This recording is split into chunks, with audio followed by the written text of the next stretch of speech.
আমি হলরটা আপনারা দোয়ার করতে পারি। কোরআন শরীফ থেকে আলম পাইছি। কোরআন শরীফের আয়াত আছে 2-3 জায়গাতে আছে। একবার রসুল্লাহ সাল্লাল্লাহু আলাইহি ওয়াসাল্লামে সাহাবায়ে কেরাম রে রসুল্লাহর কোন এক শাদির অলিমা উপলক্ষে সাহাবায়ে দাওয়াত করছিলাম।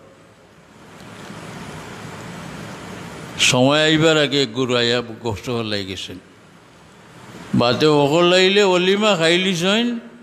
রসুল্লাহ আরাম করতা তকলিফর এন গফ লম্বা করিয়া বহুত সময় রয়েছে। এই বহুত সময় রোয়ার পরে কোরআন শরীফ আয়াত নাজিল হয়েছে। আর 2-3 দিন পরে এগুলো আল্লাহ ওয়ার্নিং দিয়েছেন। কোরআন শরীফের আয়াত আমি হাফিজ নাই, সারা মনে নাই।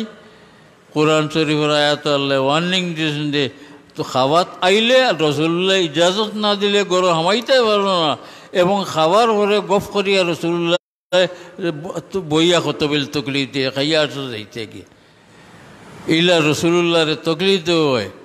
আর রসুল্লাহরে আজিয়ত বা তকলিফ দেয় না ওলার লাগে আল্লাহ লায়নত। ওলা 2-3 গোটা ঘটনা কোরআন শরীফে উল্লেখ করিয়া আল্লাহ ইতাত লায়নত ফরমেছেন। আল্লাহর লায়নত কাফির ছাড়া কেউ হয় না। সাহাবায়ে কেরামে তওবা তিল্লা করছেন গেছে,